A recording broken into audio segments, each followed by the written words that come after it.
বিয়েবাড়ির গরুর মাংস কেন এত মজার হয়? তো বিয়েবাড়ির গরুর মাংসর স্বাদ কিন্তু সত্যি আলাদা এবং সব রান্নার থেকেই রান্নাটা কিন্তু অসম্ভব মজার হয়। তো শুধু কেন বিয়েবাড়িতেই খেতে হবে সেই মজার মাংস, বাড়িতেই তৈরি করে নিন বিয়েবাড়ির মজাদার গরুর মাংস। আসসালামু আলাইকুম, কেমন আছেন সবাই? আশা করি আল্লাহর রহমতে সকলে ভালো আছেন। আমরাও আলহামদুলিল্লাহ ভালো আছি। তো আজকে আমি বিয়েবাড়িতে যেরকম মজাদার গরুর মাংস রান্না হয়, তো সেই রকমই এই মজার গরুর মাংসটা রান্না করার জন্য আমি এখানে 1 কেজির থেকে একটু বেশি পরিমাণেই মাংস নিয়েছি। মাংসগুলোকে কিন্তু আমি একেবারে ছোট ছোট টুকরো করে কাটিনি, আমি কিন্তু একটু দেখিয়ে দিয়েছি, একটু মাঝারি সাইজের করে কেটে নিয়েছি। আর এখানে আমি নিয়েছি 1 কাপের বেশি পেঁয়াজ কুচি, নিয়েছি 2 টুকরো দারুচিনি, 4টে সাদা এলাচ, 2টো তেজপাতা। আর এখানে নিয়েছি আমি একটা রাঁধুনি রেডিমিক্স গরুর মাংসের মশলা। আপনারা চাইলে কিন্তু ঘরে তৈরি করে যে মাংসের মশলাটা সেটাও নিতে পারেন। তো আমি এখানে একটা রেডিমিক্স মাংসের মশলা নিয়েছি।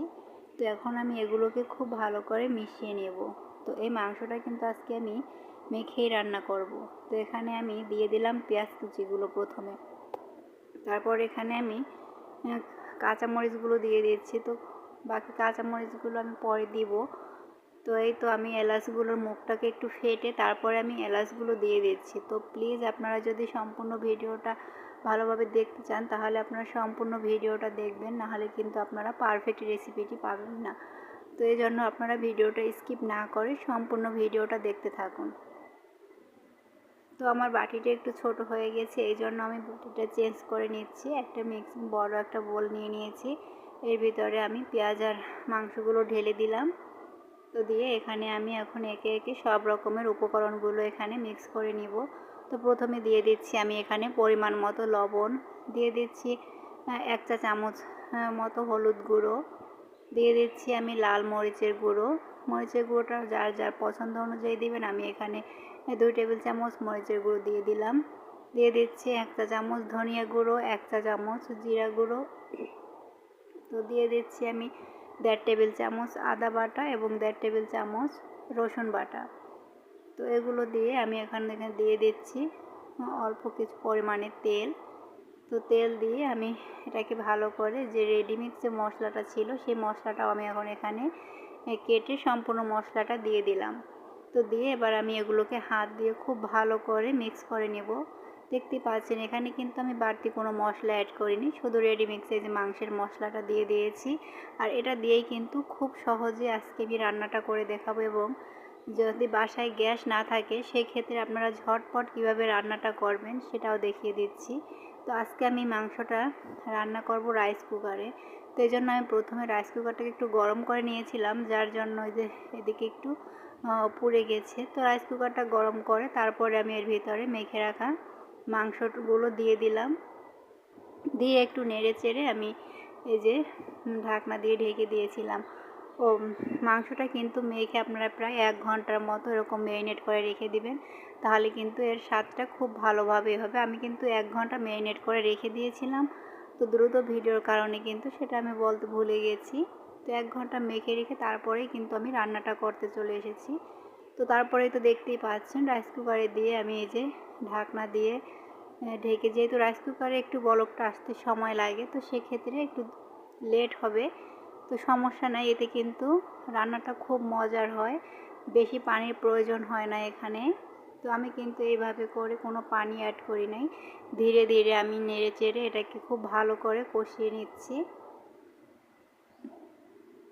মাশাআল্লাহ, দেখতেই পাচ্ছেন এর কালারটা কিন্তু আস্তে আস্তে চেঞ্জ হয়ে যাচ্ছে। আর এই মাংসটা খেতে যে এতটা মজার আপনারা বুঝতেই পারবেন না এটা আপনাদের ঘরে রান্না হয়েছে নাকি বিয়েবাড়ির বাবুর্চিদের হাতের রান্না খাচ্ছেন আপনি।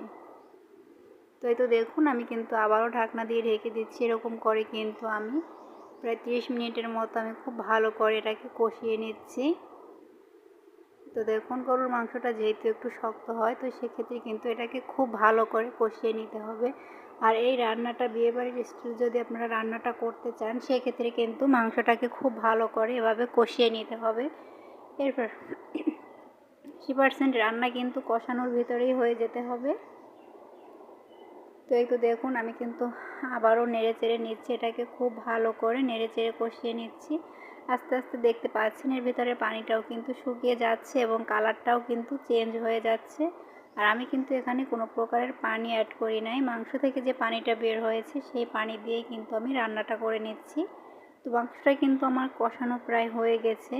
এবার দেখুন এখানে আমি নিয়ে নিয়েছি দুধ, এটা নর্মাল দুধ নিয়ে নিয়েছি আমি, গরুর দুধ। আপনারা চাইলে গরুর দুধ না থাকলে সেক্ষেত্রে কিন্তু আপনারা এখানে পাউডার মিল্কটাও কিন্তু কুসুম গরম পানিতে গুলে নিতে পারেন।